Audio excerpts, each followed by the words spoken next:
Muling nagatid ng kasiyahan ng Catanduanes Police Provincial Office matapos magsagawa ng Community Outreach Program dito sa Catanduanes World War II Memorial Fountain, Vira, Catanduanes.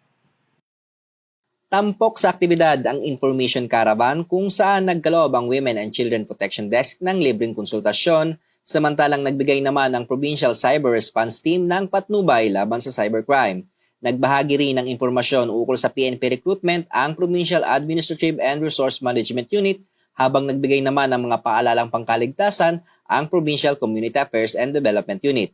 Kasabay nito, nagkaroon din ng libreng blood pressure monitoring at health awareness mula sa Provincial Medical and Dental Team at supplemental feeding program sa pakikipagtulungan ng Virac Municipal Police Station.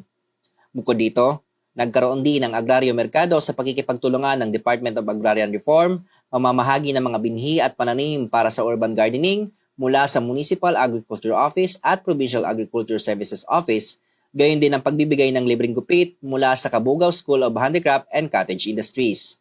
Nagdagdag naman ng saya at sigla sa buong programa ang Swing a Prize handog ng CAT-PPO, kung saan nag-uwi ng mga papremyo ang mga nakilahok.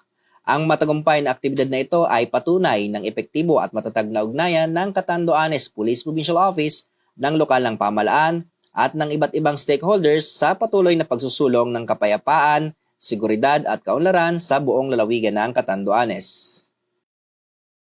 Mula dito sa Catanduanes, ako po si Police Corporal Janel Sales, nag-uulat para sa Police News Network. Bagong PNP para sa bagong Pilipinas, serbisyong mabilis, tapat at nararamdaman.